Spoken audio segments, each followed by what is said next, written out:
Hey, good morning, everyone. Good morning, Good Professor. morning. Good morning, Professor. Hey, Good hey, morning, good morning. Professor. Good morning. Good morning. Now, so I see nine people in the collaborate. So I just realized that there were 14 people as of yesterday on my roster. So let me see. That means still five people are missing here. 10 now 10. So still four people are missing. 3 to 4. Maybe someone dropped. Maybe someone dropped since yesterday. So someone may have dropped. So let me just check how many people are in the today's forum discussion board. Let's see. That was yesterday. Looks like there are. Okay. Let me.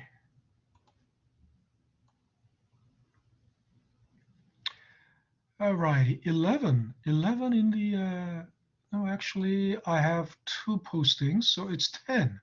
Okay, somebody, I guess. Yes, video number 9.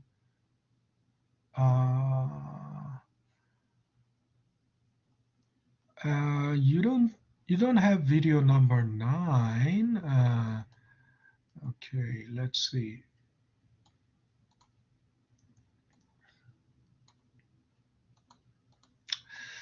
So it's 10 people, actually, 10 people here, and I have 10 also on the collaborate. So the numbers match. Now,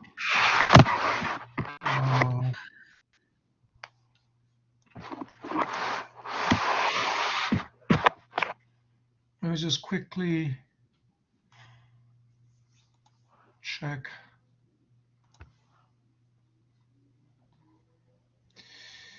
So the ROI videos run from part 1 through part 6. Okay, only 1 through 6.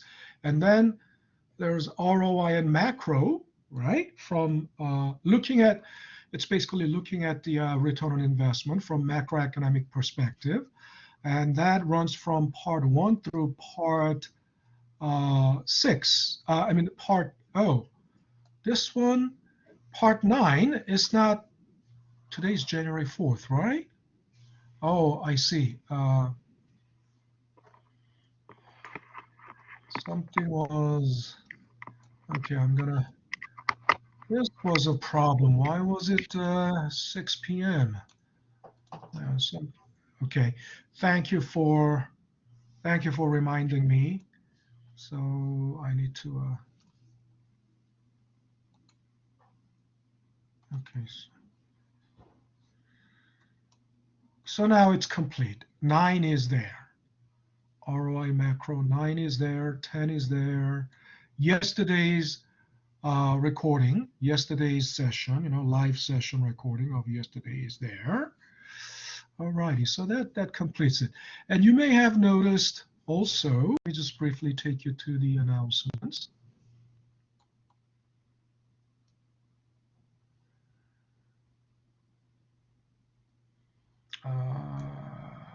It's not there, maybe it's not there. Oh, it's not there yet. It's not there yet. I mean, it's not visible to you yet.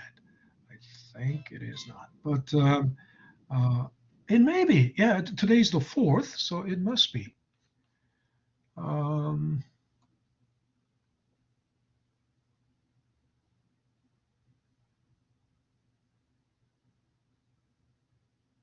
No, this is wrong. That's not quiz 1 instruction. That's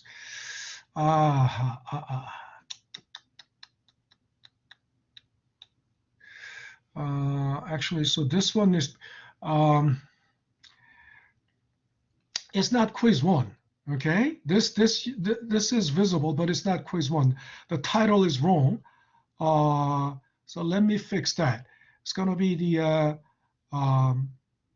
first.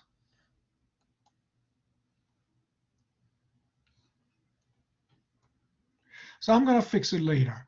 What it is talking about is this. ROI concept check. It's not visible to you just yet because it's going to be available from January 5th, which is tomorrow, right? So it's not quiz 1. So I'm going to fix that later. But that announcement is visible to you. And I don't know if that announcement was mailed. It's normally it's mailed out. It's going to be a group email to everyone. But I don't think that email went out. So I'm going to also send out the email. But the title is wrong, as you can see. Now, so let's continue with our discussion about the holding period return yesterday.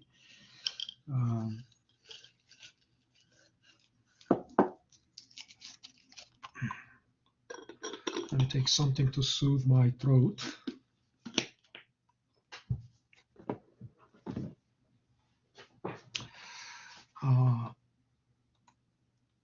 Let me pull this up.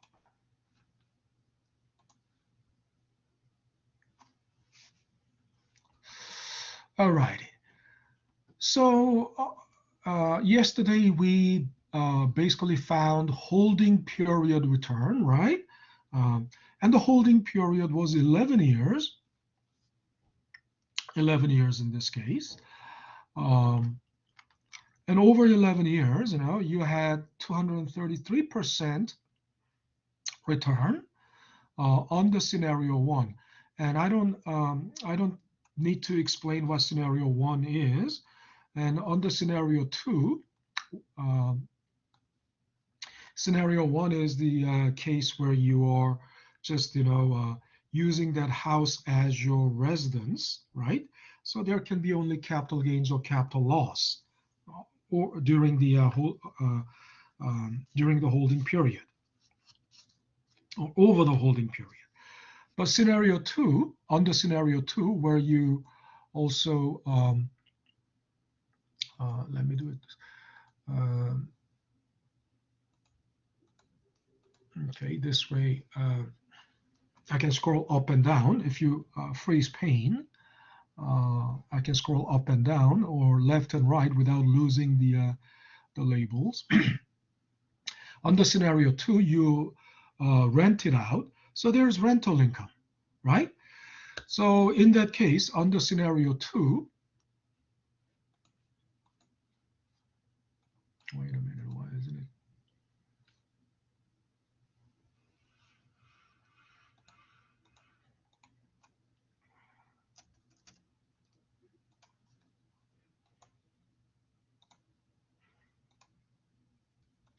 So under scenario 2, right, the holding period return was this. And how I got that? It's simple, right? Under scenario 1, there's only capital gains, right? Capital gains is this, and your initial investment. And if you think about it, your initial investment is like the cost, isn't it right? It's the cost of owning this property, right? Initial investment is the cost of owning this property. Of course, this is a very extremely simplified example, because cost of owning a property isn't only the price you paid for the property. Obviously, there will be along the way you have to pay property taxes. You have to pay. There's maintenance, right? The also utilities, right? Utilities, there are other things, but they are relatively minor, right? Those are minor items, minor cost compared to the initial purchase cost, which is your purchase cost is main cost of owning a property. And that's the initial investment, isn't it right? In any in any type of investment, first of all, you'll have to acquire that investment instrument. You'll have to purchase that investment instrument. So that's the main cost, right? Now, and then the payout. And if you payout or cash flow, if you own an investment asset or investment instrument or investment instrument, in this case, it's a real estate property, there will be payouts. But if you, under scenario one, if you own the house and just live in it, the only payout will be when you sell it, right? And only if there is a capital gain. Because if there's a capital loss, in other words, the property value has gone down, then the payout will be negative, right? And this is, either you do it this way or do it this way. That's how you find the holding period return under scenario one. And if it is scenario two, you would have two types of payouts, right? One, of course,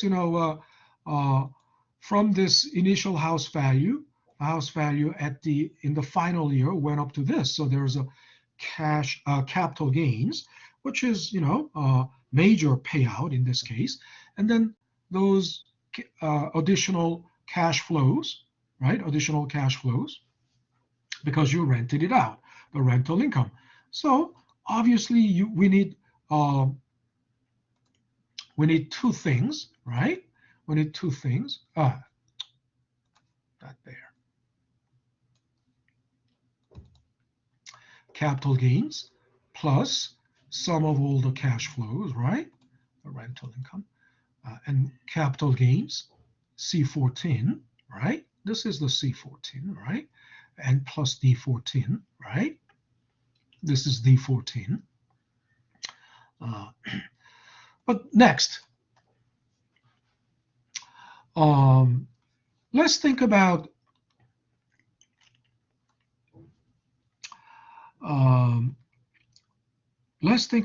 annualized return. Why? Because holding period can be different from one person to another, right? You had this handsome, very good return over 11 years. I mean, if you have 347% return, that's definitely, by any standards, it's a very good return. What kind of investment would grow like 347%? Net growth is net growth. Over like 10 years. There are stocks that have done better over 10 years, but generally,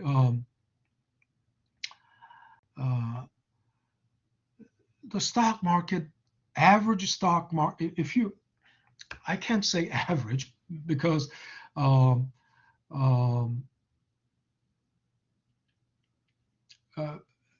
if you use S&P 500, right? Like stock market index like S&P 500, which is the broad, basically, 500 representative companies from each industrial sector, right? A basket of these 500 companies. Think about it. If they are 500 representative companies from each industrial sector,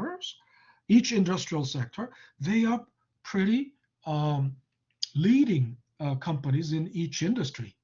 That's S&P 500, right? We can use S&P 500 index as, S&P 500 index as the average, of the market, of the stock market. But, I would say I'm not going to look into the data actual data right now because it's going to take some time, but just to convey the idea.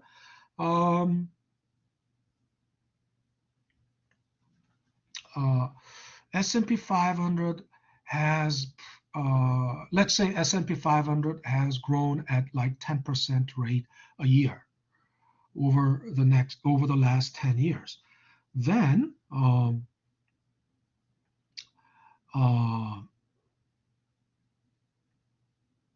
what we want to know is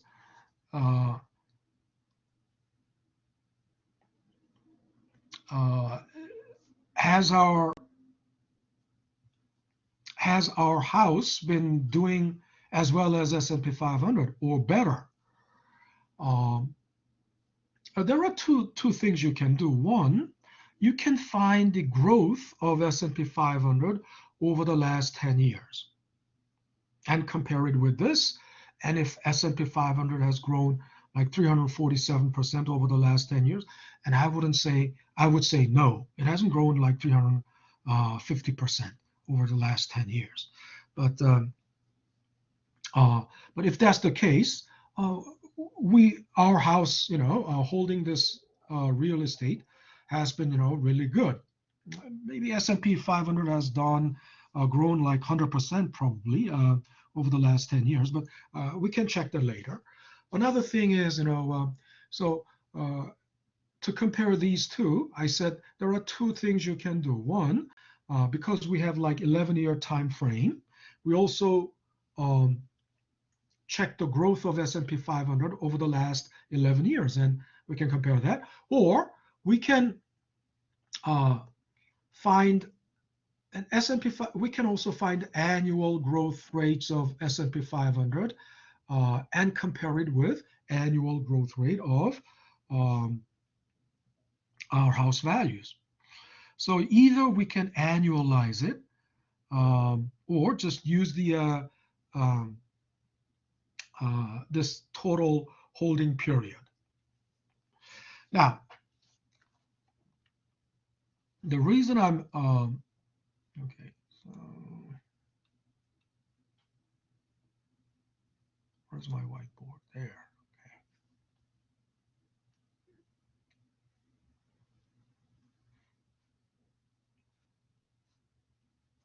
Okay. All right, that's kind of big.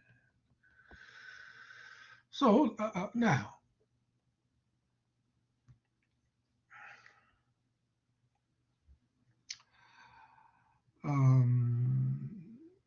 Suppose we have two friends, right? Two friends.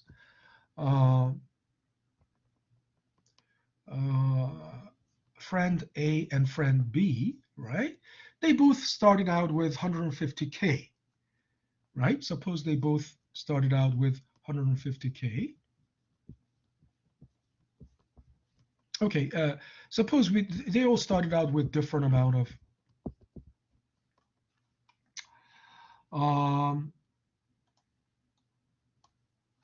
B started out with 50K. A started out with 150K, and they invested these they invested this initial capital into something. A invested it into real estate and held it for 11 years.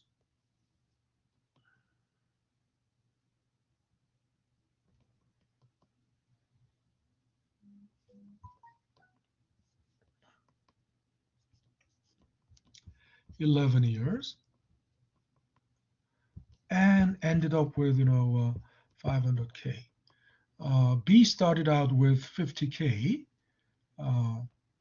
and ended up with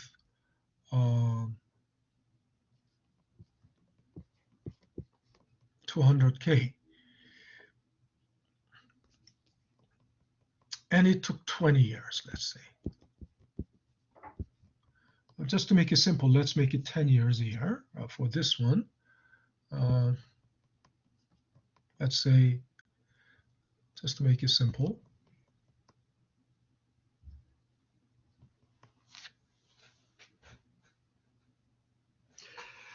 Now, between A and B, who did better?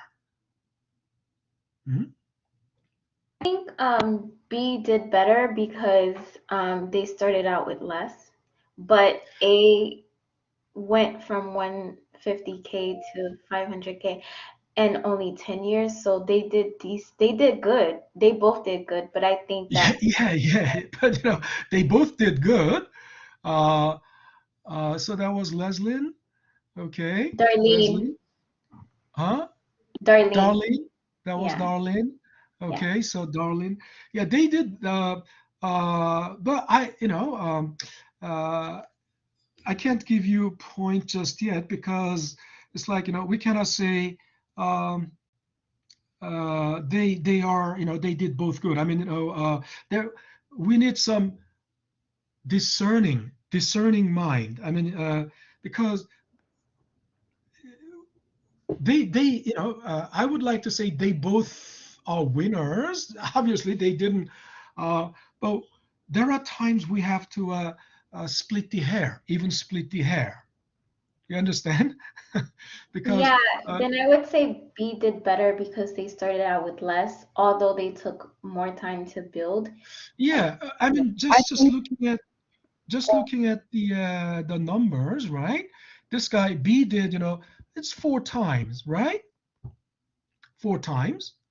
And this guy, um, it's clearly, more than 3.5 times, right? Because 3.5, I mean, three times, more than three times,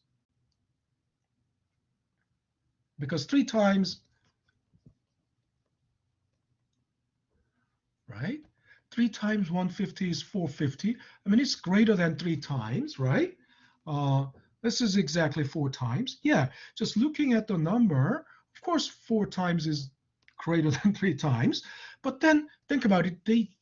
This guy took 20 years. This guy took 10 years. So we also need to take that into consideration, right? Professor, Yeah. I believe that the A actually did way better because in whatever money the person had or whatever money they had on their hands, they invested Mhm. it. For example, use the old example of real estate. If I would invest, let's say 150K in buying a house in New York State, it's a promised Mhm. growth income, meaning in the future, if I invest to an apartment or a house in New York, I know it's gonna the price for the house or an apartment will increase for sure. So in 10 years, the amount Mhm. um, the amount that I'm going to get from selling a house is greater, right? So I believe that A, because of the time period, which is 10 years, Mhm. person A is actually having a lot of profit, and a B is Well, taking a lot of time, so they will have to stay in mhm. the house or in the apartment for a long time for in a way Mhm. for the price to rise slowly. And you never know when the Mhm. prices will go down. Okay. Yang, you can um, go well, ahead, Yang. I think in this case we cannot compare with this data, and we should put them in the same level, like in the certain period, what are their uh, growth rate, so we could compare them in the same standard. So that is why we use the annualized, I think. Yeah. Oh yeah. Yeah. Uh Basically you hit the nail on the head. In other words, this is why we need an annualization, right? We need to annualize because um uh it's hard to tell, right? Because um it's not one dimensional. It's not one dimensional, right? Obviously, for realist, I mean, we don't know if this is real. Currently, we use this number. I mean, the case of A. Previously, we used the case of A as real estate, but uh, that wasn't specified. We don't know whether it was real estate or whether it was stock. But regardless, the point is, it's hard to tell who did better the way it is because the time frame is different, right? The holding period is different. Now, so um, then it's like, as they say, we can't compare apples with oranges. So then what do? We'll have to turn apple into orange or orange into apple. But but we have to equalize them. In other words, we have to put them on equal footing. So how can we do that? We must annualize it. Annualize, right? So if it is all annualized, then in other words, although holding period return in this case was like uh, without any um, uh, the holding period return in this case was, in case of A, under scenario 1 was like 233%, right? Uh, uh, Clearly, they did both did well, but if we annualize on annual basis, and if we turn all of them into annual basis, then we can easily compare. So how do we do that? So now let's think about how we annualize. Okay.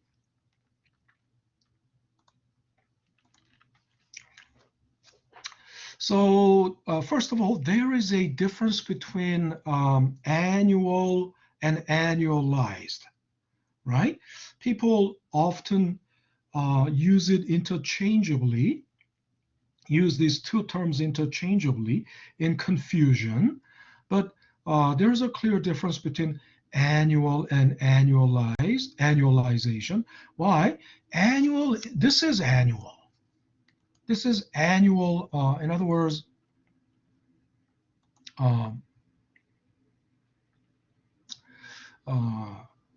what is let's think about the growth rate in the house value, growth rate in the house value, which is, let's say, column F. Column F is basically the house growth rate in the house value year to year, right? Year to year.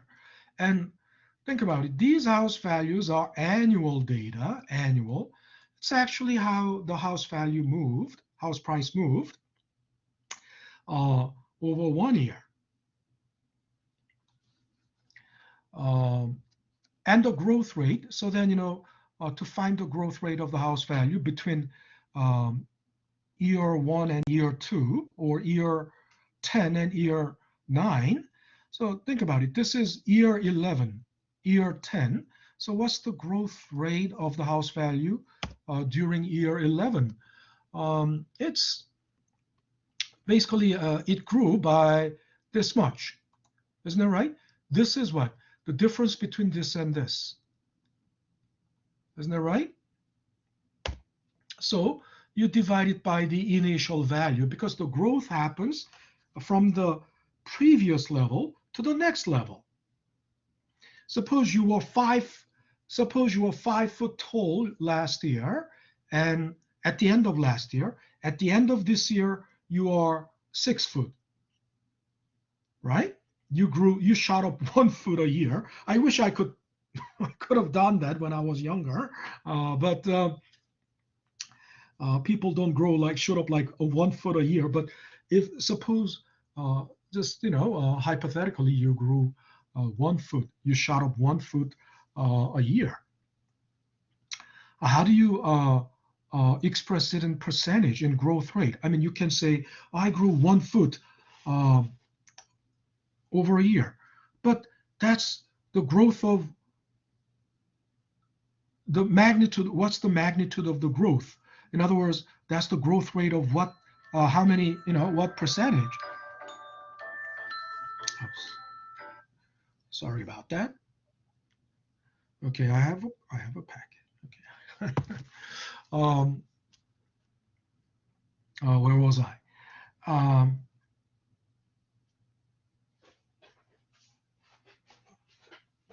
Excuse me a second.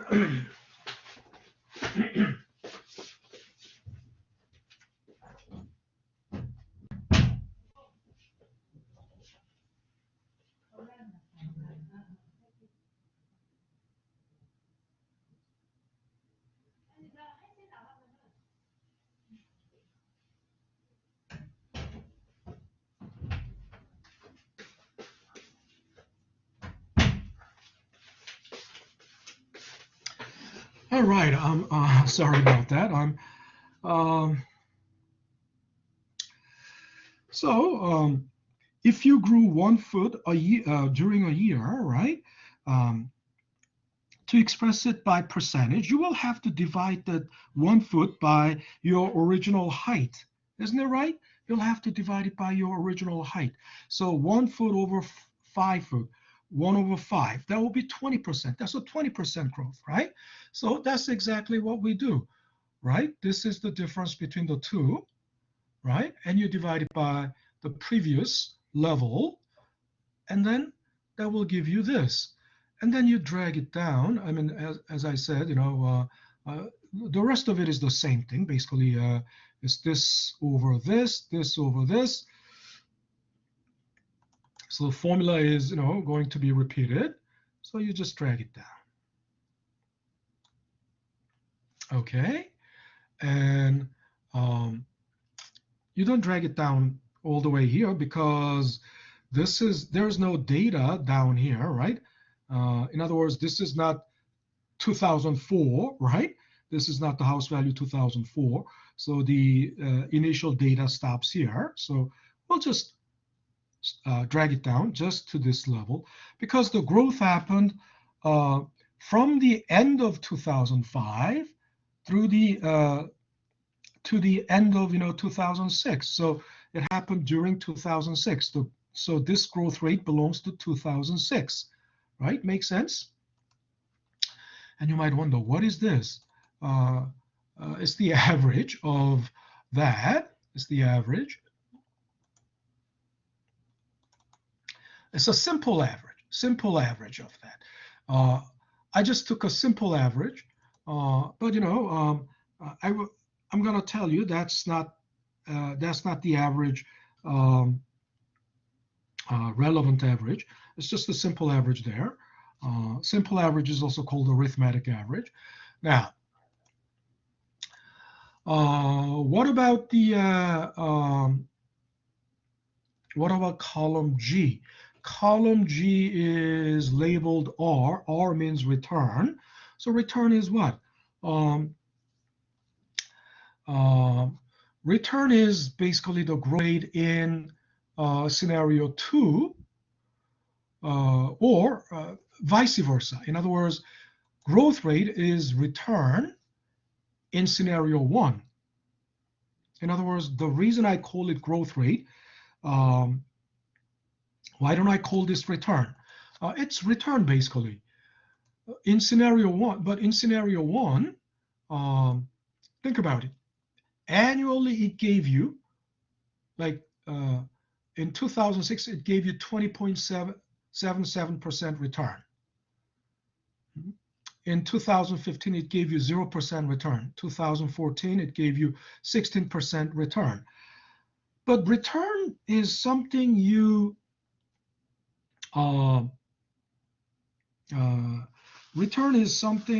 realize when you sell. Okay, but you don't sell the house every year. It's not like you're selling the house and buying it back. You're just keeping it, right, until the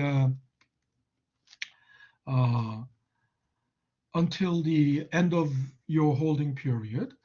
So the better term is growth rate, not return. And another reason is, think about it.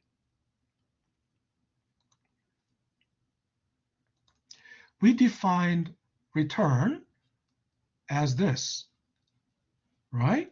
We defined return as this. So return has two components: capital gains, this is called capital gains, and sum of all the additional income, additional cash flow, right? And under scenario 1, this term, sum of cash flows drops out, right? In scenario 1, because we don't rent out the house, so there is no rental income coming in. So it's this term becomes irrelevant, so it just drops out. So it's kind of still, even without this, it's still kind of return,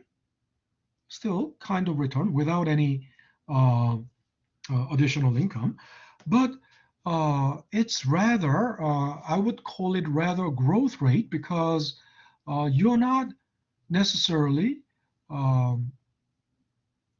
year by year, you're not taking this return. You're not profit taking, right? You're not taking profit year by year, right? So I will, so that's why I call it just the growth rate, right? It's true, really, literally the growth rate of your house value. But in the on the scenario 2, I would call it return, because just to distinguish growth rate from return, and just to distinguish between these two scenarios, right? But then think about it. In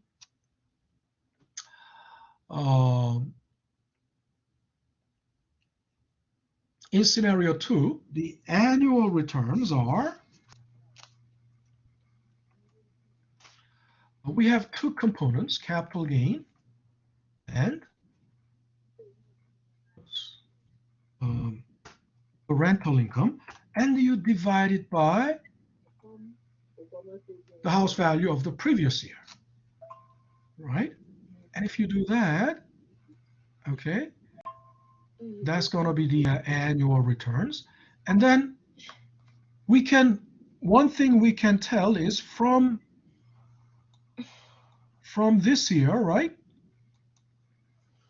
The growth rate and return are the same, because of course they have to be the same, because these terms, the rental incomes will be zero, right? The rental incomes are zero, so they will have to be the same. So that proves that basically growth rate is return, right?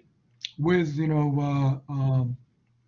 that sum of the cash flows being zero. Okay, so these are annual returns. And if we annualize it, that means we are taking the average of these. We're taking the average of these. Ou ka fè te sa tou, men sou fè sa, se sel pou konti pou fè pa. Say that again? Avoye lot la, garlic, avoye. Men, Okay, I think you are not. pa ka metan yon nan sa, pa ka metan. Darlene, are you Oh, speaking to sorry. me? No problem. If you're not speaking, please, keep your microphone, keep your microphone off. Keep your now. So where was I? And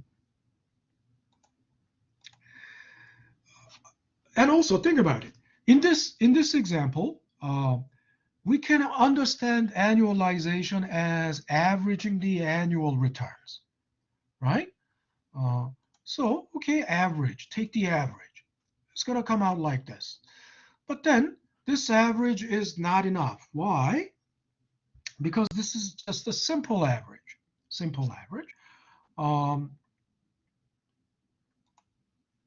Another reason this was not enough is, now let's think about it. Let's think about this.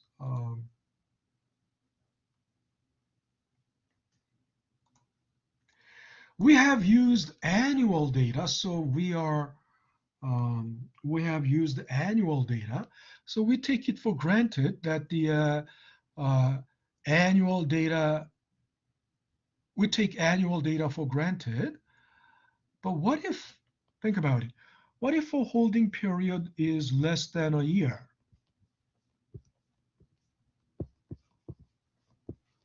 What if holding period is less than a year?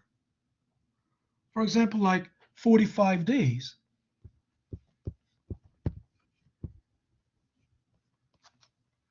Right? What if the holding period is less than a year?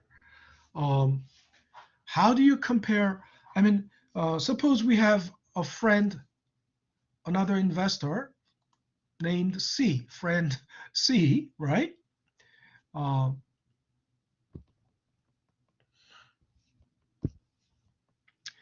C started out with 10K, and then he got 30K,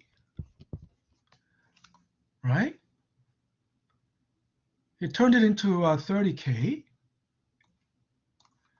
but over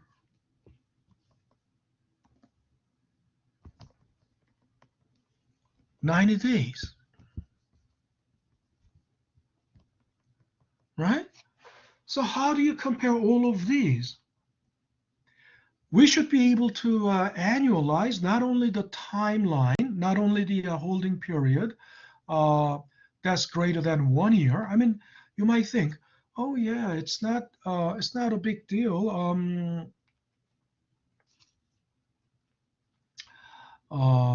Because it's 10 years, we'll divide it by 10. Because it is 20 years, we'll divide it by 20. No way. First of all, that's not something, that's not what you can do.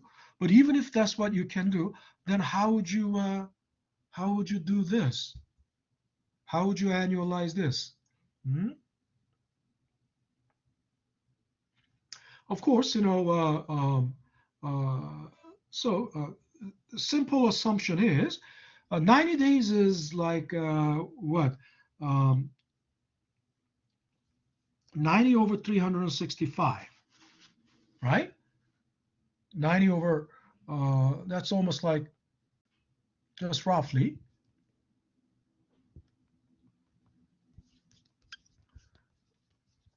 90 over 360, right? Quarter of a year, right? So you might say, oh, I got, 200% return over, it's 3 times. 3 times means, 200% net return, right? 3 times means, 300% in gross return, but 200% net return, right? Because 3 times doesn't mean it grew by 300%. 3 times means it grew by 200%, right? So you might think, oh, because it is 200% and it was only 90 days, which is 1/4 of a year, then I multiply it by, right? Um, it must be, like 800% a year. No. Roughly, the logic is flawed there because, of course, roughly the logic is solid, but then there, I said flawed, but then solid and flawed are completely contradictory. But technically, um, yeah, roughly that's the roughly right thinking, but technically still lacking a lot. But what I'm trying to say is, um, this brings us to the reason for annualization. You understand? The holding period can vary. It could be 10 years, 20 years, or even 90 days. And how can we compare all of these different holding periods, right? How can you compare all these different holding period returns? So how do we annualize? First of all, annualization means basically taking the average, right? Annual average. Then you might think, oh, if I take average of all these annual returns, that must be it. No, it's not.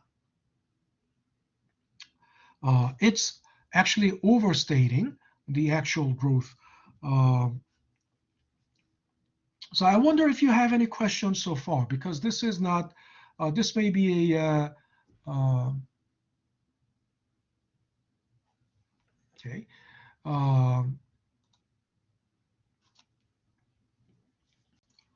Any questions so far? Okay. So now, first of all, let's think about what average means.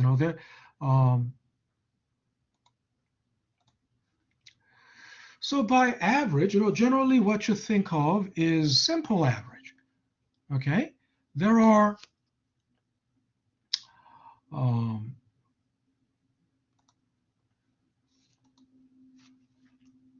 there isn't only simple average, right? There is, weighted average and geometric average. Simple average is also called arithmetic average, and that's what you know as average. In other words, it's also called mean. Average is also called mean, right? It's basically adding up all the individual data points, adding up all individual data points and divided by number of data points. Okay, but then that's not always the case. That cannot always do the justice. Another thing,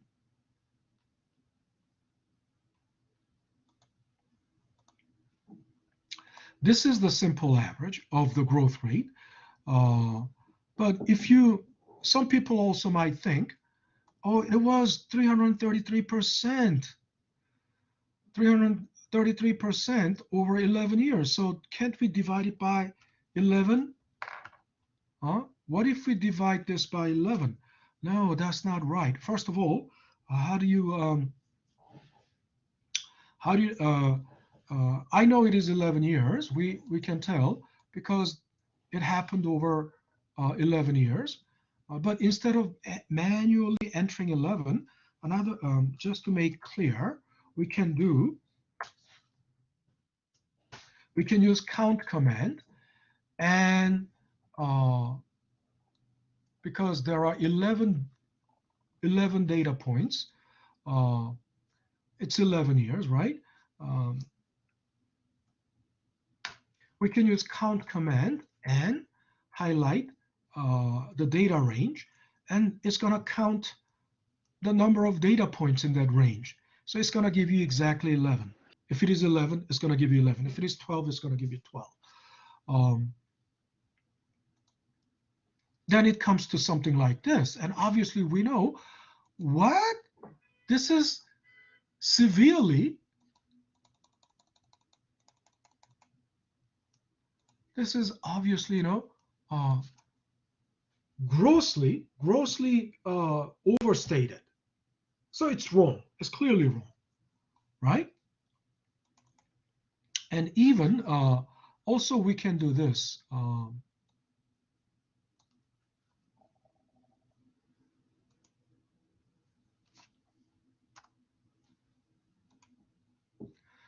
From count how many are in.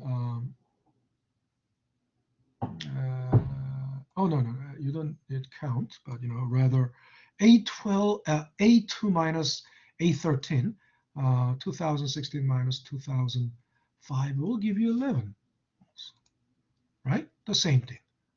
But either way, is this how you would average it? Is this how you would average? No, this is just because the holding period was 11 years. If you divide it by 11, that's not. That's totally that's totally wrong, because we are dealing with another thing you have to take into consideration is the time dimension here. Time dimension. So let's think about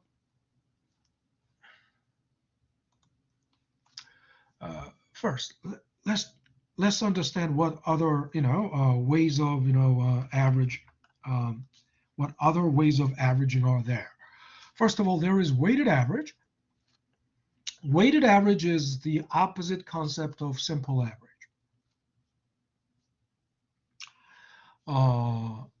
And simple average is also called arithmetic average.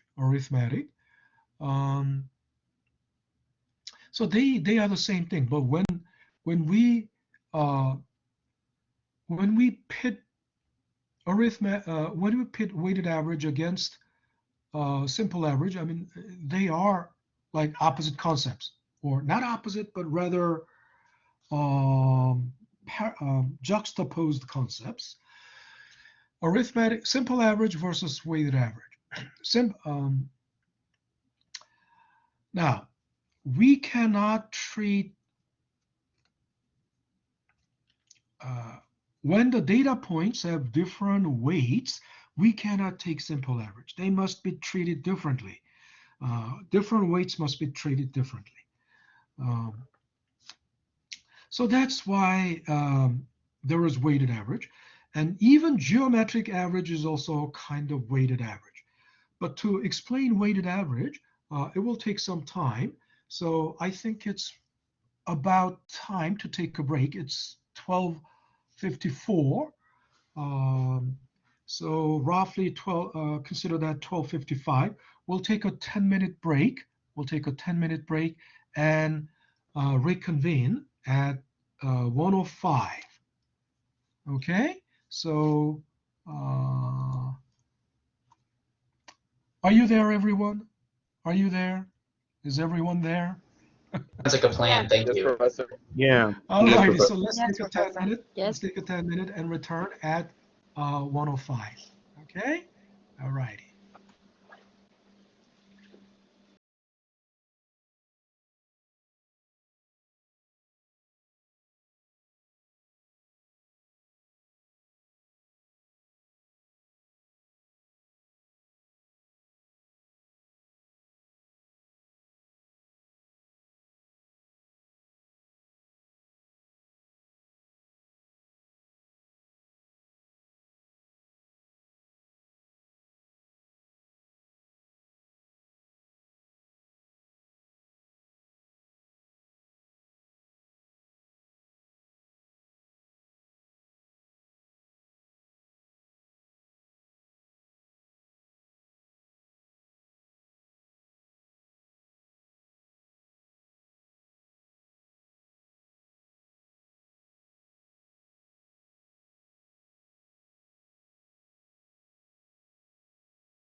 All right, we're back.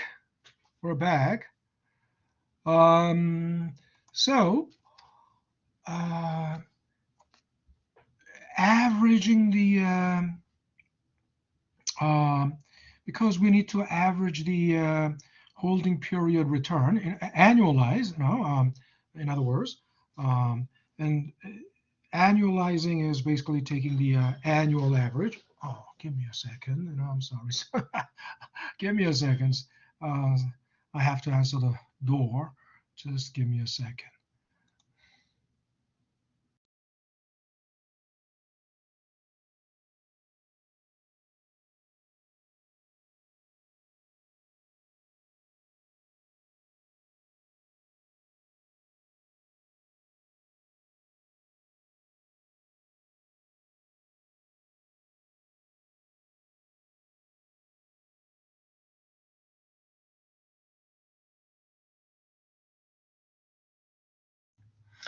All right. Uh, so we need to uh,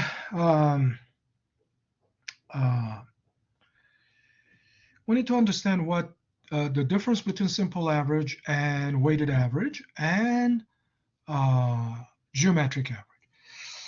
So weighted average is something like this. A good example of weighted average is your GPA. Now, uh, I wonder how many of you understand how your GPA is calculated. But if you do, you understand basically the concept of weighted average. Let's take a look at this example. So suppose you took 4 classes last semester, such as English, math, some, ethnic studies and art, and you got B plus in English, B in math, A minus in ethnic studies, A in art, right? And since their, grade points are B plus is, let's say, 3.5, B is 3.2, A minus 3.7, A is 4. So you might think, oh, my GPA must be average of this.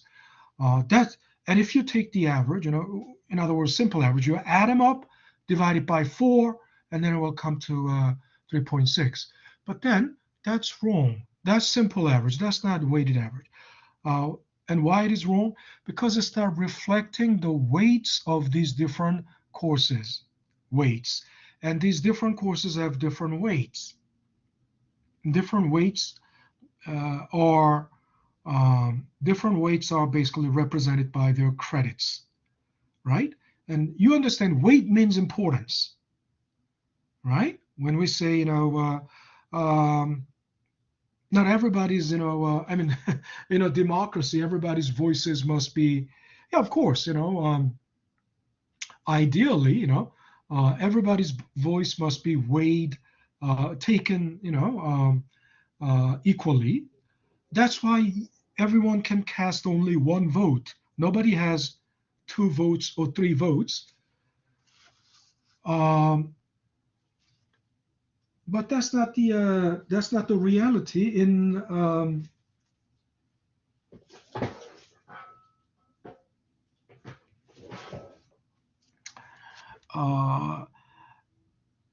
that's not the reality in corporate ownership.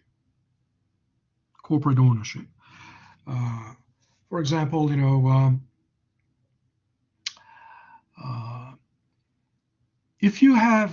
if you're a stockholder, you are basically, that means shareholder, right?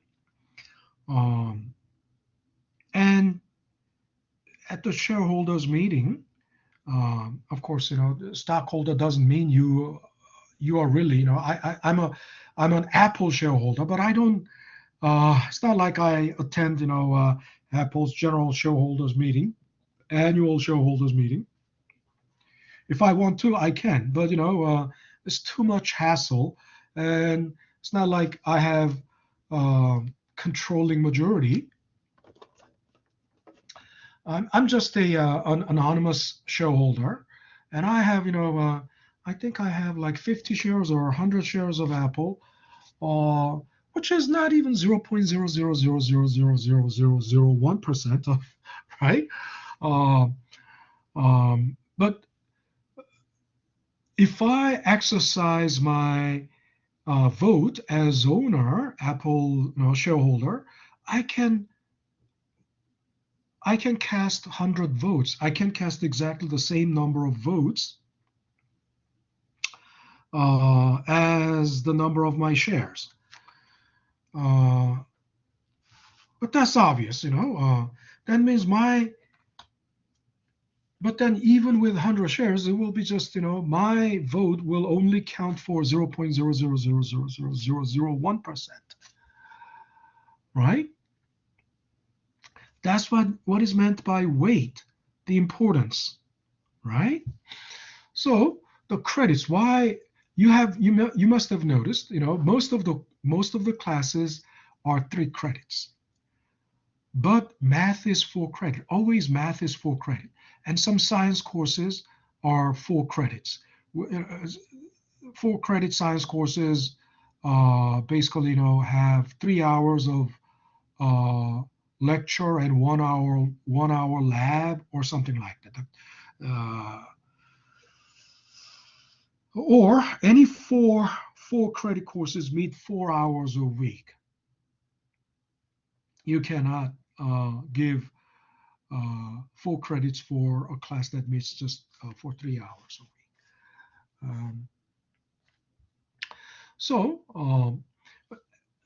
And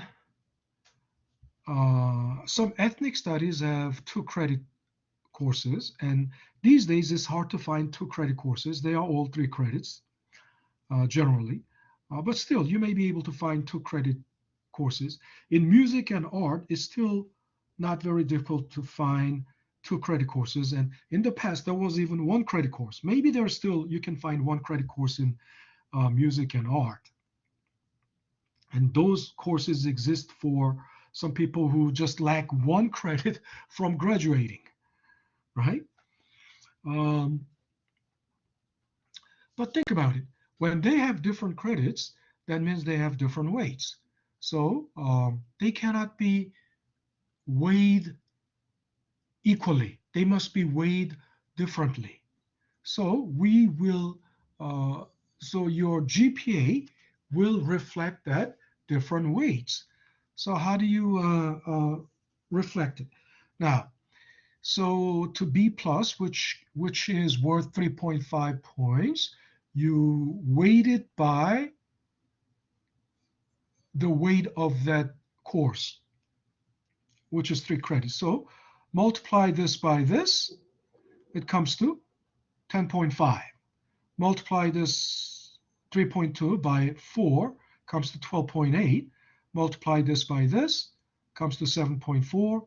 Multiply this by this, comes to 4, of course. Then you sum everything, 3.3, then that's going to be 34.7. And then sum of all these weights are 10. So you divide this by this, then it comes to 3.47. That's your GPA. That's the concept of weighted average. So interpreting this formula, mean average, right, is equal to this summation notation of sum of all the data points, right? I represents individual. So X sub I means individual X, each individual data point, right? And W represents weight. W means weight, right? Weight of each individual. So if I is the first data point, in this case this, right? The weight of the first data point times the grade point, and plus second one, right? Third one plus the fourth one. Okay, that's what this notation is saying. Whereas simple average, arithmetic average, you just sum everything, all data points, right? I running from 1 through n. That means there are n data points. You start from the first data point, second data point, third data point. You just add them up. You sum all of them divided by number of data points, n. That's what it means. That's simple average. Now so we now understand the what a weighted average is. Then what's the geometric average? Now, here's the thing. Geometric average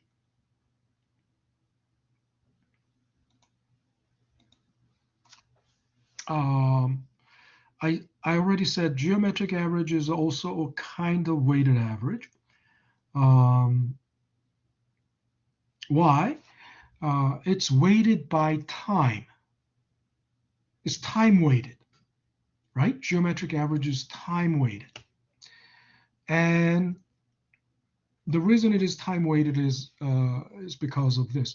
First of all, now let's think about it.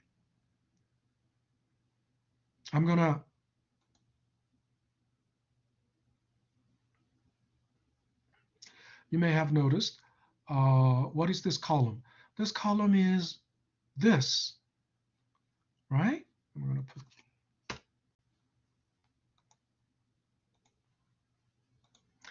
and take a look at this number. You might wonder, you might think, oh, well, in 2006, the house value was this. So you might think, oh, professor must have just replicated it there. No, I didn't just copy it there. I found it this way. And what is this?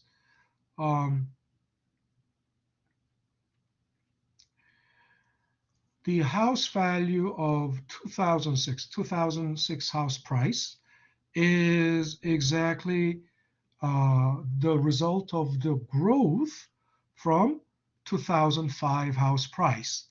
And the growth rate was 20%. Growth rate was 20%. So it grew 20% above itself, over itself. Right? Make sense? So in other words, what is this? Column J is 1 plus G. That's 1 plus growth rate. So that's the gross growth rate. Gross growth rate. And what does that mean?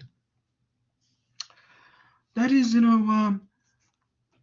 exactly 20% growth over itself. Right? Think about it. 20% is 0.2, right? So the itself, right? Itself is the original house price. It's 20% growth over initial house price of 150. 150 is 20% growth over 150. So 150 is 100%. 150K is 100%. You understand? 150K is 100%. Anything. I mean, if you are currently currently 5 foot tall, and at the end of this year, if you're going to grow to 6 foot tall, that's 20% growth over 5 foot. And 5 foot is the base. Base is always 1 because it's 100%. Your height now, 5 foot, is 100%. And 20% growth over that 100%, which is 120%, will, in gross terms, is going to be 6 foot. Right? Does that make sense? Just have to. I'll have to. I'll have to verify that. I'll have to verify if everyone is following. So is Andrea there? Andrea, Andrea, Angel, Angel, Stephen, are you there, Angel? Yeah. Okay. Yes, sir, we're here. So are you Yeah. with me? Yeah, are you with me? Yeah, okay. Stephen Budge, Boggy, Budge. Yeah. uh, so you're with me, right? So Yes, far. sir, yes. Okay, great, I'm here great. too. Okay, Randy and Malika. So you're with me, right? Randy? Yeah, yeah. Okay, good. Me Darlene, you're too. with me, right? Yes, I'm Okay, here. so you understand why one is the initial base, right? You Yes. understand why one is the initial base because that's 100%, right? Gary, are you there, Gary? I'm here. Gary? Hello. Okay, Gary, so you're with me, right? You're Yes. following so far, right? Yes. Okay, Kazuki, are you there? Yeah, Kazuki? I'm here. So yeah, good. So you're with me, right? You're Yeah. following. Mhm. Okay. Kyle, you're there. Kyle. Yes, sir. Okay, and you're with me. You're following so far. Yeah. Okay, good. All righty. So I know this may be a bit, too. Some people might find this boring. I can't blame you, but really analytically, to be analytical, you have to be really patient. To have that analytical thinking, analytical mind, you have to be patient and be, able to split everything into down to its, bare, uh, bare, elements, right? So, in other words, 2006 house price is basically, initial 2005 house price times 1 plus growth rate in 2006. And then between 2006 and 2007, what's the growth rate? 0. It's negative. It's negative 9.44. So actually, growth is less than 1, right? It has to be, so what I got here, yeah, if you this times do this, so think about it. This is 1 plus negative 9.44. So that's how you got this. And if I continue to do it like that, it will replicate exactly the house values in each year, right? In other words, you might wonder what's the difference? Isn't that anyway the house value we already had? Yes, but instead of just taking the data as given, we reconstructed it by using 1 plus growth rate. In other words, this is what we did was exactly this.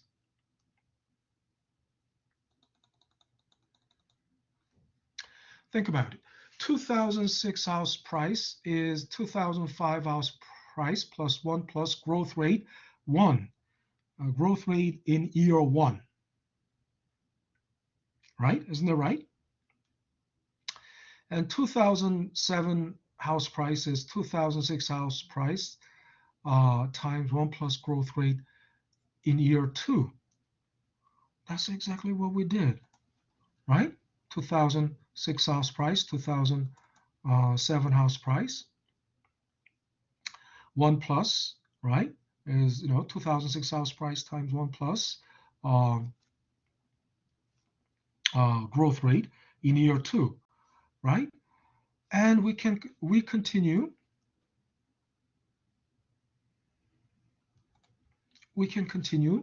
basically like that. But again,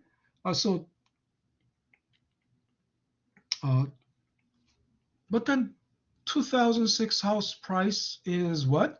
2000 house price can be broken down into 2005 house price times 1 plus G1, because look, that's the definition. Isn't that the definition of,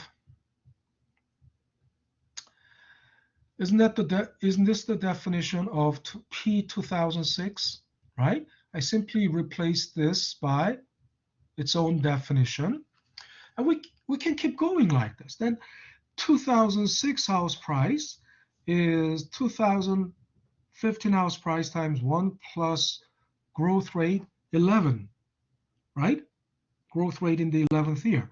But then we can still break it down to all the way back to break it down to its elements, all the way back to 2005. 2005 house price will grow by G1 in the first year, become 2006 house price, and it will grow by, that thing will grow by G2, and it will become 2007 house price, and it will grow by G3 in the third year. This will become 2008 house price. And if we keep going like that, we can even get to 2016 house price, which is basically the result of the product, which is the product, basically the product of 2005 house price and each successive gross growth rate, right? 1 plus G is gross growth rate. Now, what is happening here? This is called compounding. What is happening here? Growth rate gets compounded. In other words,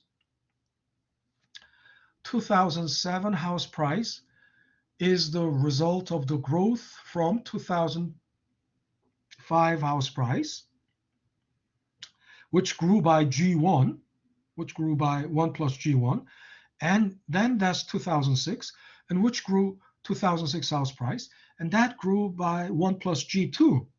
Then that's 2007 house price. In other words,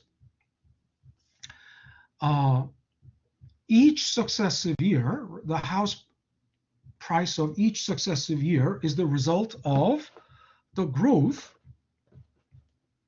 It's the result of the growth from every successive previous years, right? So therefore,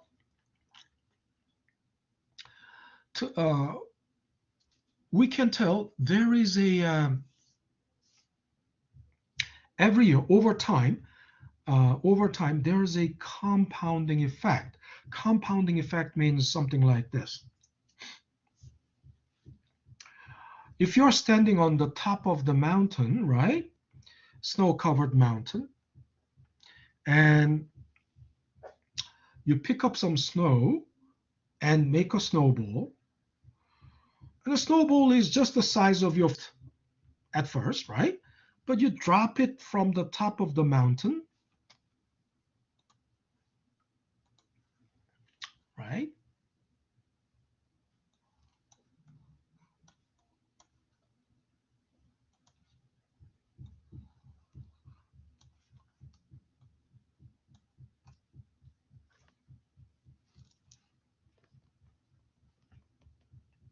You're standing here, and you drop a snowball,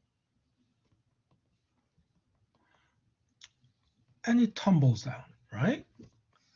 And the snowball was small first, just the size of your fist, but as it makes, every turn, right? As it makes each turn, right? It's tumbling down. Every turn, every revolution it makes, it gets bigger because it picks up more snow, right? And think about it. Is it going to grow at the same rate or at, it's not, it may not, in reality, it may not grow at the same rate. it may not get bigger at the same rate each time. Because in reality, the surface is not even. The heel, the side, the side of the mountain, the heel, is not a flat surface, so it will be tumbling, every other way. So the rate at which the snowball is gaining won't be even. The reality, in other words, the growth rate of the snowball won't be even, just like the house value in reality. But one thing we know is as it gets bigger, the rate at which it's getting bigger will increase, because the bigger surface area will pick up more snow, right? As the snowball gets bigger, it will pick up more snow because the surface area is getting bigger. So eventually, even if it is growing at the same rate, the final outcome will be actually much greater than just growing at a small same rate. This concept is called compounding. Okay.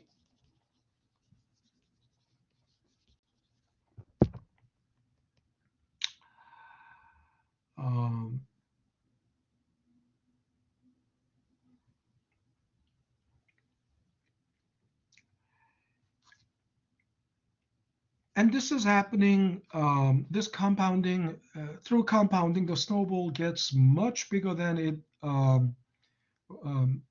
gets much bigger than it originally, what I'm saying is it gets much bigger, even if it is growing at the same rate. It's actually growing, the final outcome will be much bigger than it grows at a steady rate. Okay, in other words, that's why a simple average is not the right way of annualizing it. It has to be geometric average, because the geometric average is basically this process, right? But now think about it.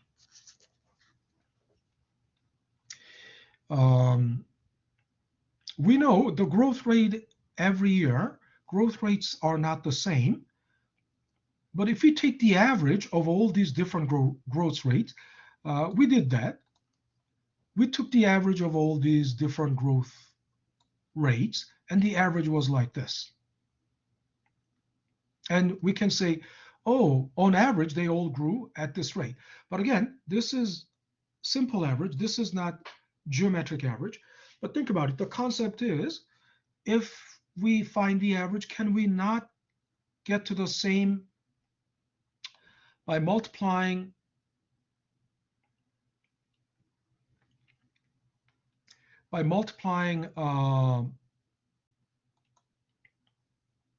instead of like not by 1.2, but if you do it like this, not by like this. So in other words, what I'm trying to say is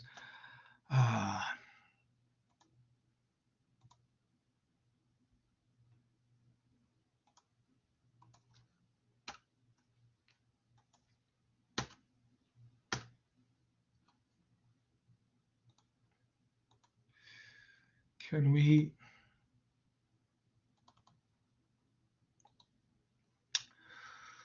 so if we use, right,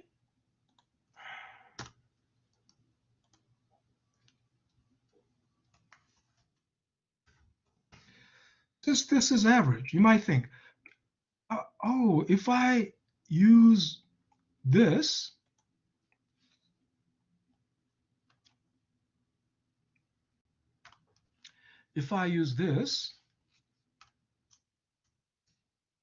instead of actual growth rates, I mean, wouldn't it be the same?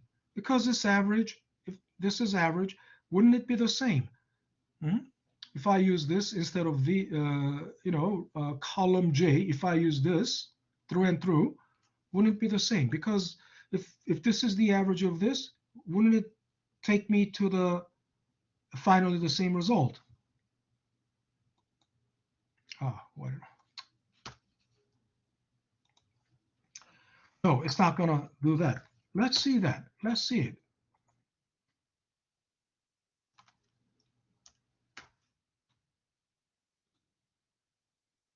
That's obviously not the right. No, it's not. Of course not. Why? Because it was not the geometric average. It is simple average, and simple average one cannot do that. So yeah, somebody, you can say that because I cannot look, I cannot see it. You see, I have to switch from the Excel file. Andrea, is there a chance the house value can change from the end of the year to the beginning of the next year in 1 month? No, I already explained. End of the year is the same thing as the beginning of the year. Okay? You think,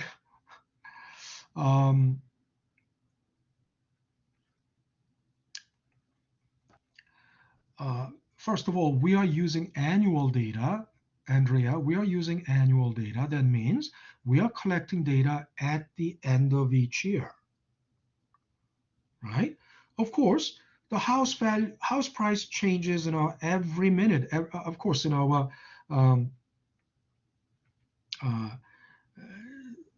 house value doesn't change that often, because not every minute, because the trade, there must be some transaction, right? There must be some transaction, and transactions happen frequently, but not your own house. I mean, how do you know without transaction? How do you know what the house value, your house value would be? Without actually selling your house, how do you know what your house value would be? Well, you're looking at other houses that are similar to yours, right? Yeah, but how do you know what fair market value is? Fair market value, of course, you can have. You're right. You can bring in the appraiser. You will need to bring in the appraiser. The appraiser will give you the house value, but that's not necessarily the market value. Appraisal value would be the fair market value. But the market value, fair market value means that would be the most rational value. But the actual transaction, actual price, actual market price can be different. Think about it. You're buying a used car. If you're buying a used car, what would you do? You would look up fair market value. I mean, because there is a way you can do that. There is something called Kelley Blue Book. If you look up Kelley Blue Book, they tell you what the fair market value is. Also, you can check with, Edmunds.com, or, I mean, you can look up those sources. But just because you know the fair market value, when you go to buy the car, and at the dealership, can you say, oh, I've already checked out the fair market value, and I'm not going to buy it unless you meet this price? Will it happen? The dealership will always say, oh, well, that's just a fair market value. The actual, that's just like suggested by the Kelley Blue Book, but that's not the going rate here. Think about it. You cannot say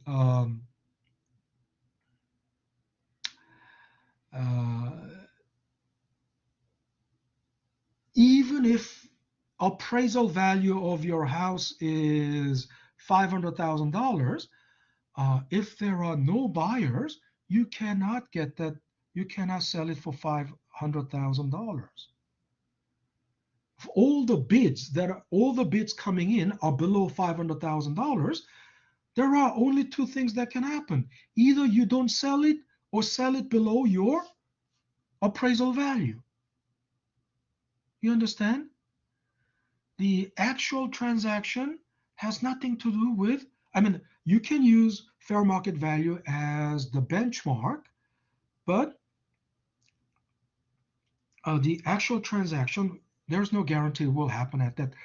But yeah, you're right. I mean, but you can look at, you can bring in the appraiser and get, but then it will cost you. Bring in the appraiser and get the appraisal for the house. It will cost you money. You can look up some source and see what the fair market value is, but then it's really nothing more than a benchmark, because where is that fair market value based on? I mean, a lot of, first of all, is it your neighborhood? And is that, so think about it, depending on which state you live in and which city, what county, right? If there is a fair market value for, if you have a 3-bedroom, 2 kitchens, 2 bathrooms, and half acre land. I mean, everyone's houses are slightly different. So where is that fair market value based on? On which model is it based on? Right? That's kind of difficult, story. And then also that's why, again, it's hard to find, a fair market value that fits exactly your model. But you can relatively, let's see, what other houses in your neighborhood is going for. I mean, if there was a transaction, if there was something similar to your house recently sold, and this information you can get from your broker, right? Real estate, a realtor, you can, your realtor will be happy to provide that information, because if you will be a potential client, isn't that right? If you are checking out the house values, you will be his or her potential client that will be happy to provide that information. If there is anything that was sold in your neighborhood, right? Because a 3-bedroom, 2 kitchens, 2 bathrooms, half acre land, I mean, something similar. If there is something similar in your neighborhood that was recently sold and how much it went for, right? That could be your reference point, right? Okay, to answer Andrea's question, yeah, month to month, you can find this reference, a benchmark. You can find this benchmark movement in the benchmark, right? But since we are collecting the data as annual at the end of the year, annual house value, right? So at the end of the year, and I told you, end of the year is the same thing as the beginning of the year, right? End of 2021 was the same thing as the beginning of 2022. So as long we are dealing with annual data, so there is no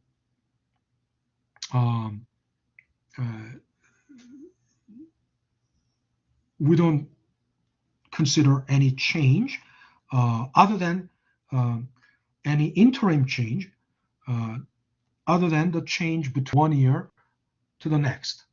Okay, and the change between 1 year to the next is represented by these different house values, right, at the end of each year.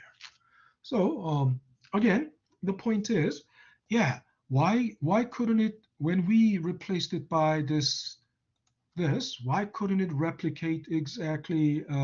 It may not replicate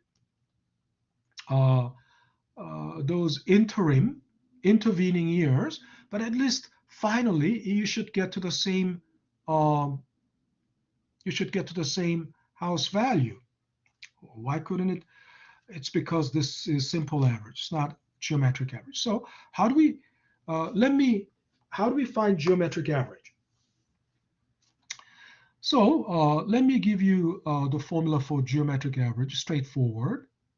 The formula for geometric average is, because this requires, understanding of how it is derived,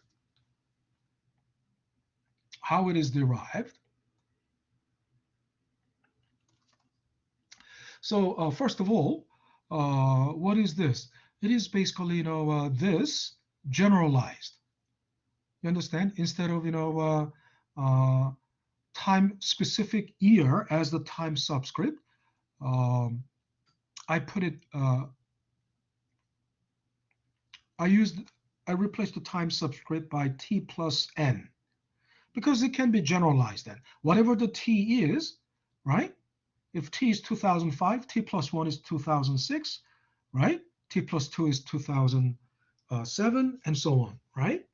And if n is 11, t plus n is 2016. So the point is, yeah, if we found the average, and if we plugged in the average here, all average, right, which is the same number then, then it should be, we should arrive at the house value of 2016. But we didn't, we failed to get to that, replicate the 2016 house value. Why? Because that G was wrong. The average growth rate was wrong. And the average growth, because the average growth rate we used was not geometric average, but simple average. But let's think about this. First of all, if we have found average, right, the correct average, correct geometric average, we don't need to use time subscript anymore. Why?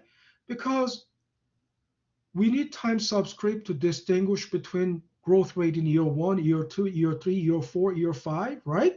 We need to distinguish the different years. So that's why we needed time subscript. But if we use average, then every year it will be the same number. So then we don't need to distinguish. We don't need to use time subscript, because it's going to be just, geometric average there, the growth rate there. So then think about it. If it is all if it is all G 1 plus G 1 plus G 1 plus G 1 plus G, 11 of them, we don't write it like that. We will write it simply like 1 plus G raised to 11. Make sense? Pt plus n, p subscript t plus n, p sub t plus n, if we found the geometric average, right? P subscript t plus n is p sub t times 1 plus g raised to n, right?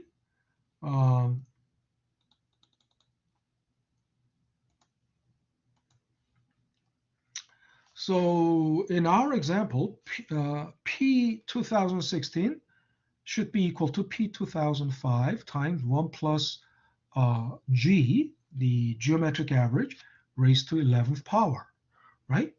And if this is correct, we will exactly get 500,000 here, starting from 1,500K, 150K, right?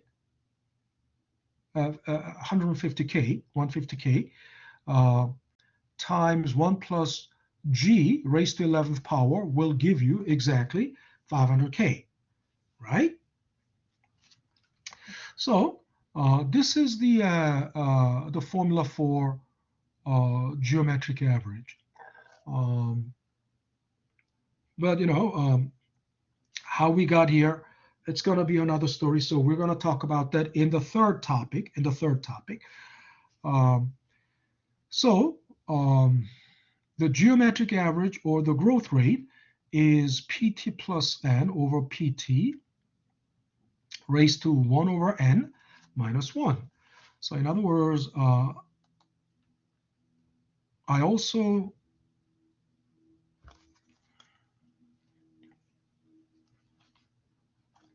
use this. I also put it this way. Geometric average or growth rate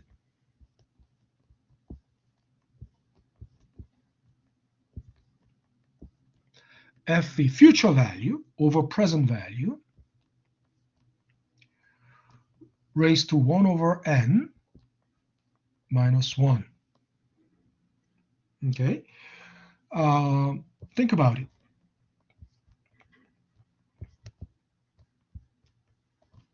P sub t is the present value. In other words, the house value today, 150K.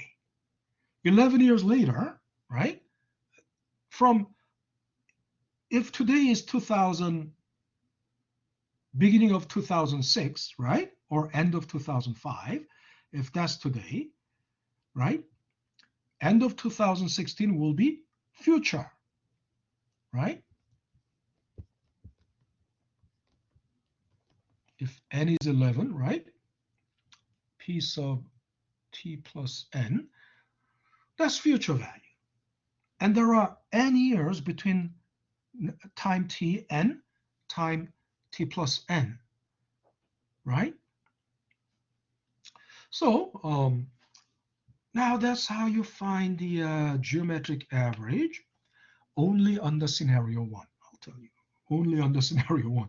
Oh, so why is it so complicated? I mean, so there will be a different formula for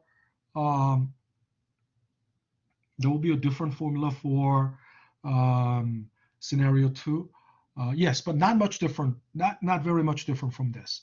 I'm gonna so I hope you have been following my work all this time, because when I gave you this Excel file, the intention is to for you to replicate my work, right? Not just to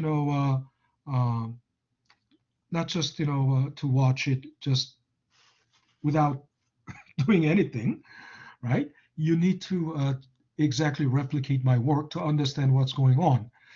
So I already found geometric average. So what is this? B2 is the future value. Isn't that right? Future value over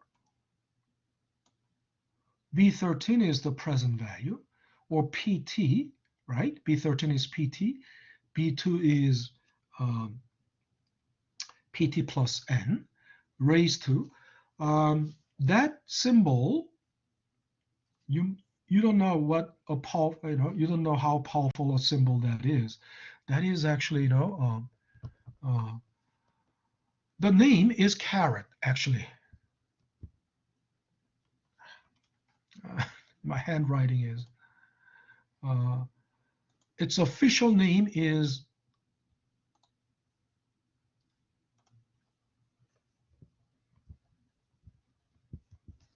caret. Okay, it's not this or not this. Okay, goes like this, right? Isn't that right? This caret is what the girls like, isn't that right? This caret is what the vegans like, or vegetarians like, or rabbits like, right? But this caret is actually from French word carré, which means squared, right? Carré is square in French, so caret. But people call it by so many names. Some people call it cone sign, cone, because it's like traffic cone. Some people call it hat sign, hat sign. Some people call it circumflex, or which is from French circumflex, which is, you know, like in French, accent circumflex, which is like this. But the official name is character, and this is a universal machine language, machine language for raising something to power. Okay, raising something to power. So therefore, here I'm raising it to 1 over n, and I did it this way. You remember, just to make sure. I mean, we know it is 11. We can count it, but without counting it, I will let, I mean, think about it. Row number, this is A2. If you subtract from A2, whatever is in A13, that's going to give you exactly 11. Or you can make Excel count, right? You can make Excel count, but that's fine. So that's going to be 1 over n, and then the whole thing minus 1. And here I have it. So this is the geometric average under scenario 1. And then now let's try that. I'll try this again. So starting with, now since we have geometric average, let's try this. From the initial house value, 1 plus, this is the true average, right? And I will need to lock it.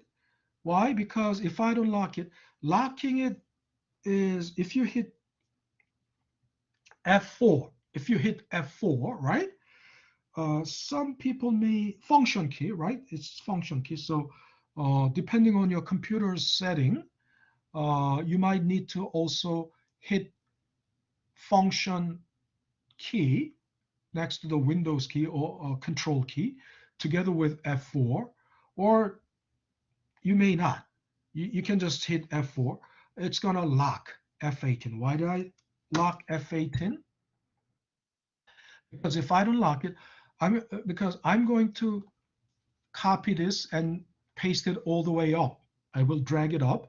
And if I don't lock it, every row it goes up, then it's going to go up too. It's going to be F17, F16. So then it's going to mess up everything. So you need to lock it. Okay? Everyone is okay with that? What did I say? Yes. Yeah, Yeah. F4. And, okay, hit enter. Of course, it's not going to replicate. It's not going to replicate this because the only way to replicate this is the actual growth rate, but it's not each individual year. But if I drag it up, let's say at the end, what's it going to be?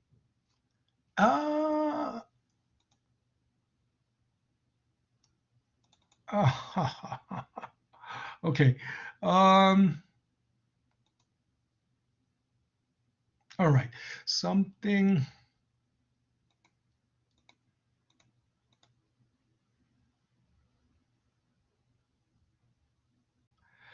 All right. Even the geometric average. Okay, so this is the thing.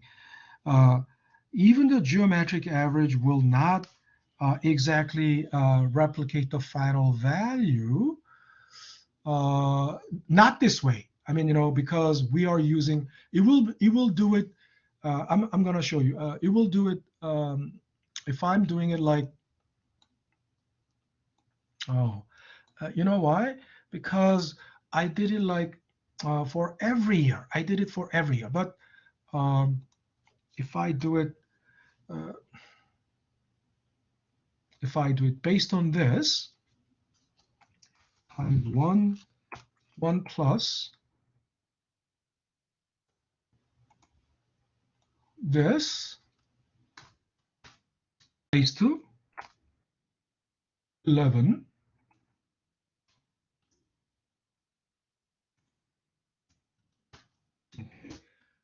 It's exactly that. In other words, Yeah, the reason why it didn't replicate it, if I did it year by year, was because I was using, if I do this, and then if I do this, um, the the number that is being multiplied uh, is changing every time. So obviously it's not going to do. But the point is, if I 2015 house, 2005 house price, the initial price, times 1 plus this raised to 11, which is exactly what? Which is exactly doing, where did I put it there? Which is this, exactly. If we find geometric average, right, then because geometric average is basically the same number for every growth rate, right, every year, it's the growth rate for every year. It's the average, because it's the average, it's the growth rate for every year. If you compound it 11 times, starting from the base year, right, using the base year house value, compounded 11 times, it should take you exactly to 2016 house price. And what did I do? What happened? What happened? It gave you exactly the same thing. And suppose it was this, obviously we know it's not going to take you to this. It's going to overstate it. I mean, if I, okay, obviously it will overstate it, right?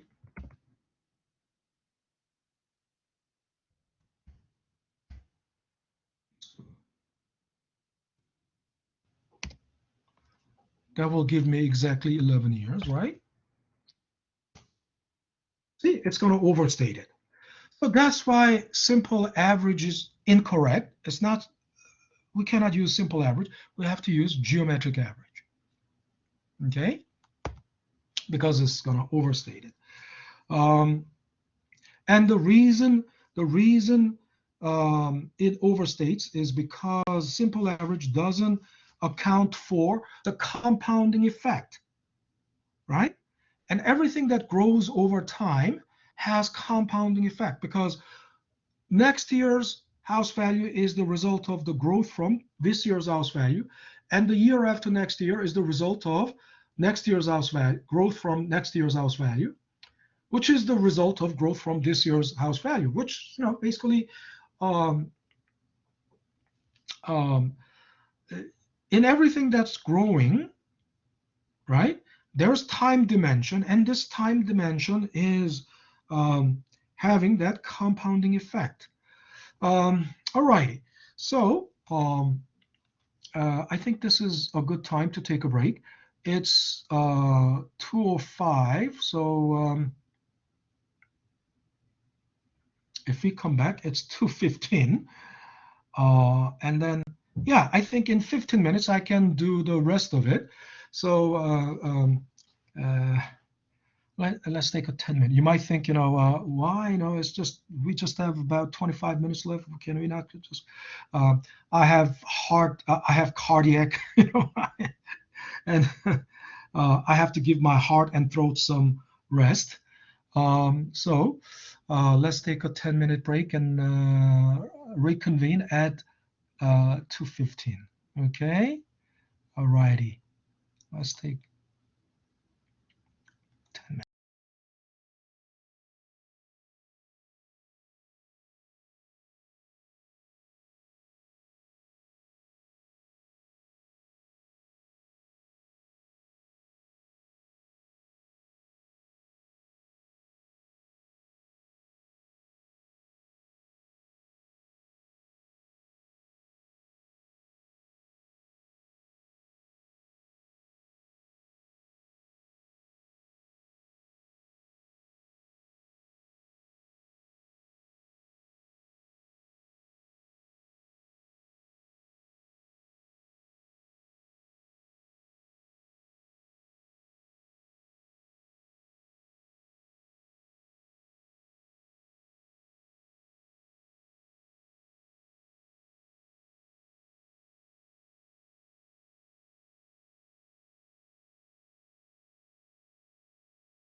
All right, we're back. If you have the same growth rate every year, what was that? Have the same growth rate every year, could we use the simple average method? No, no. Same growth rate means the geometric average. I mean, even if you, that means, think about it. Wasn't this, isn't this the same growth rate? This is the same growth rate, right? This is the same growth rate. If we have average, then that means we can replace the actual growth rates of each year by this average, right? And then we just did that by compounding it for 11 years. We got to this final 500,000. But if we use simple average, and how would you do that? You will do also, we just did that with simple average. You compound it you compound it 11 times. And then it overshoots. It overshoots this. So the answer is, it's already been displayed. The answer is no. The simple average is something that we use. Think about it. Simple average is something that we use for when there is no time dimension. Simple average is what we use. Think about it. This is,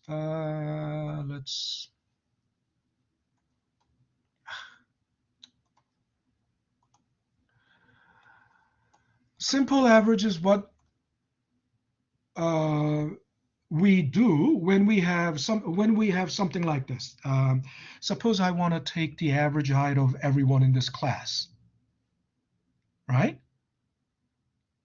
Then what do? I will basically take measurements. I will take a measure of your heights, right? Everyone. I mean, if we have 10 people currently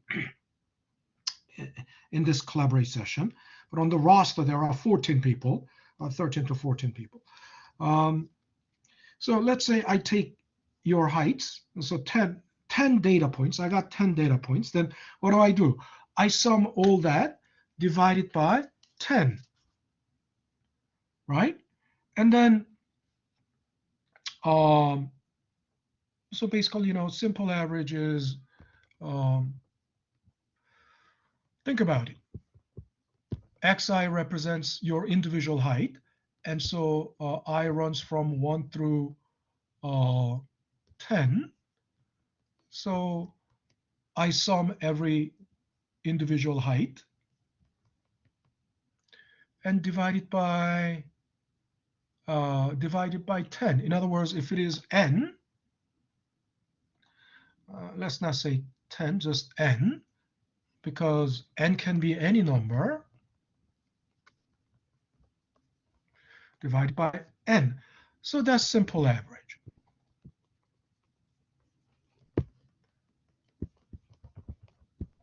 Or simple mean. In other words, nobody's height is weighted more, or nobody's height is weighted less, because you all have like equal vote, right? In democracy, everyone has equal voice. That's simple average. So then if you multiply simple average by number, what do you get? If you, right? Then you get, of course, the total, right? If you multiply simple average by n, then it will become this, right? And in case of weighted average, I'm going to come back to weighted average, but then in case of geometric average, you don't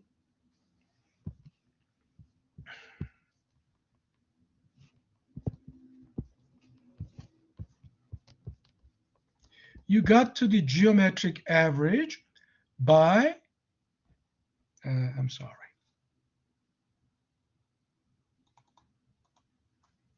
-1.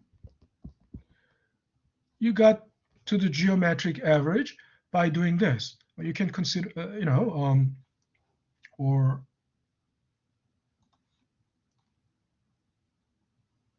I can rewrite this as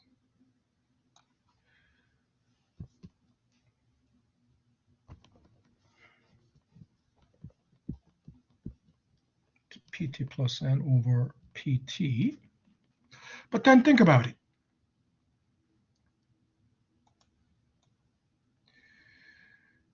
What are we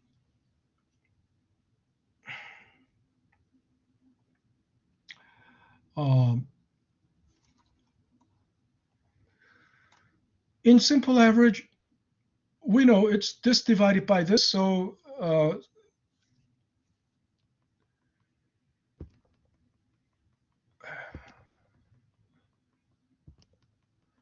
this term is this divided by this. So if you multiply this by this, then you get back to this. In other words, multiply this by this, you get back, multiply this by this, you get back to this. But then what would you do? What do you do here? What do you multiply? There's nothing to multiply. This is basically, the reverse process will be,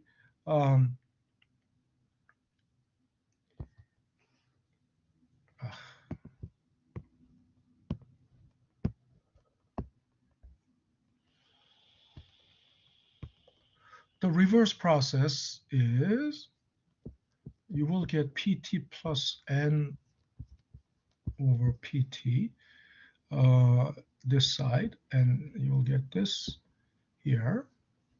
I'm sorry.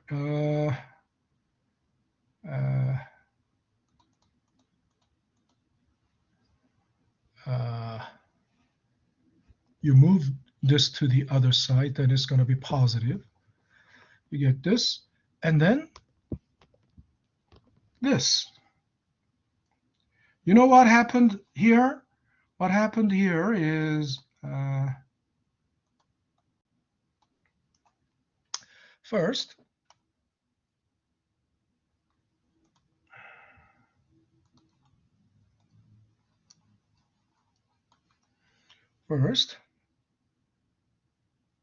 okay, okay, I moved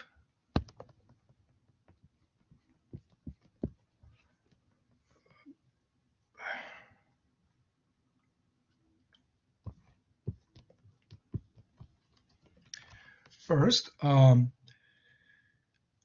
moved one to the other side, so it was minus here, it was negative. When it is moved to the other side, it's going to be positive, right? And then I will need to get rid of this exponent. And what do how do I do that?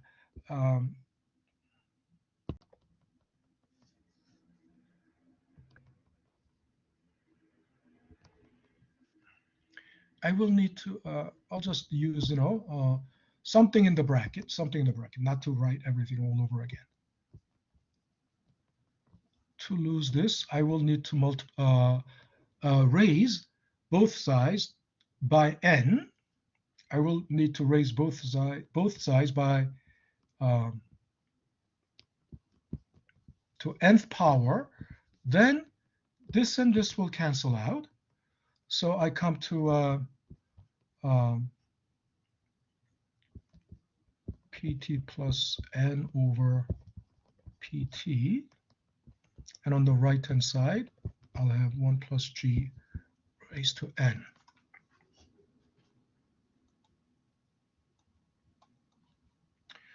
So then,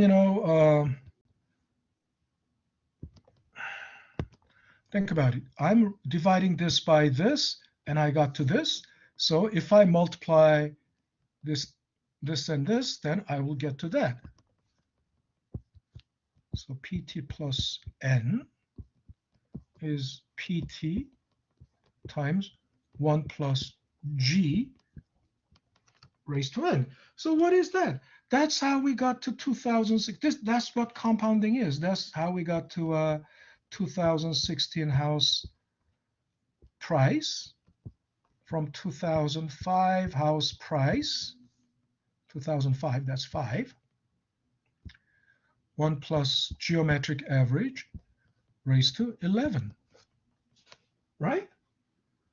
In other words, if you use simple average is something that you use in a static time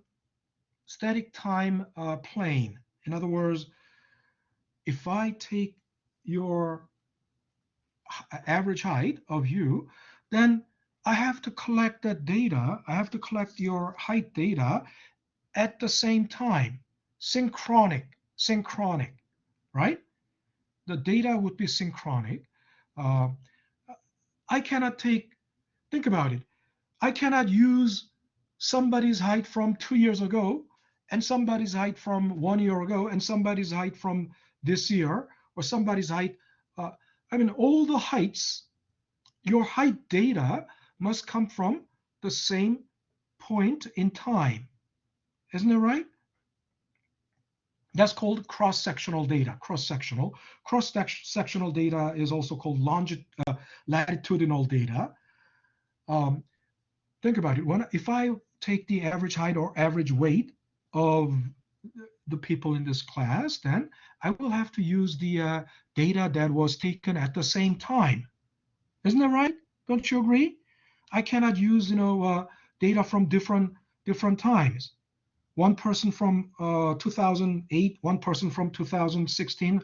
I mean, there's no point in taking the average height. Make sense? But again, It does, yes. Yeah, okay. But if I pick one person, if I single out one person, Steve, let's say I pick you and I tell you to bring your height data from when you were 1 year old. I don't know if you have that data, but why? I want to know what is the average growth rate of you over your, if you're 20 years old, over your 20 years. I want to find average height, average growth rate of your height over the last 20 years. Then let's say you provide your height to me.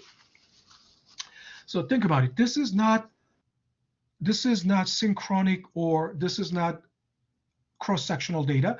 This is called time series data. Time series data is also called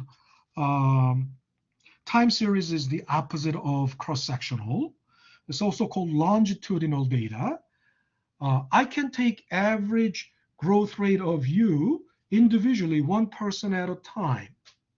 But in that case, I will need your time series data. When you were 1, how tall were you?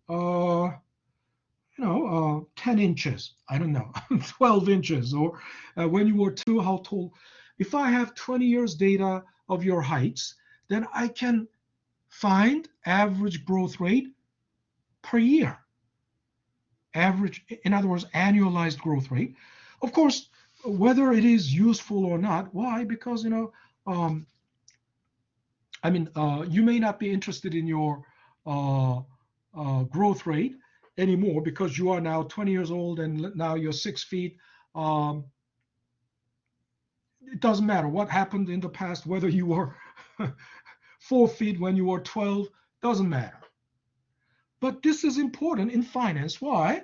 Because you bought a stock, Tesla. You bought Tesla, and how did Tesla behave? How did Tesla grow over the last 10 years? Tesla actually, Tesla's timeline was not 10 years, because Tesla went public in 2000, I think 2010, but it really didn't have any profit. They didn't have any revenue even until 2012. But even from 2012 until today, right? you have Tesla's monthly data. 10 years monthly data, you have 120 data points, right? Tesla's stock price over, the last, 120 months. And you can do this, right? And then, average growth rate of Tesla for the last, monthly growth rate was like, 10%. Oh, then, we can use that as the forecast for the growth for the next month. Not saying it's going to happen exactly like that, because it's not going to happen exactly like that. But at least if it is a rational expectation of Tesla's growth rate. Make sense? So it's two different situations. When you use simple average, it is static time. Time is static, and you are trying to find something like average height of these 10 people in the collaborate session. So it's called cross-sectional data. You're using cross-sectional data, and you find average. So it's static, okay, and synchronic. Geometric average, basically you're using time series data, which is also called longitudinal data, and you are trying to find what's happening diachronically, diachronic, meaning over time, diachronic, through time. So you cannot use simple average, right, in diachronic situation or time series with time series data, or when you're trying to find change over time. Okay. All righty. So that's all the time we have today. So we'll call it a day. I believe the instruction for the ROI concept check went out. I just did it during the break, so you'll have it. So I will see you guys tomorrow. Any questions there? Any questions?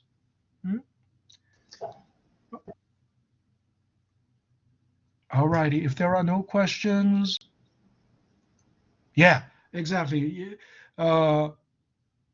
You could use simple average only when there is no correlation among data. Yeah. Okay. All righty. All right, then I will say, if there's no questions, I'll say have a great afternoon, and I will see you guys tomorrow at 12. Okay.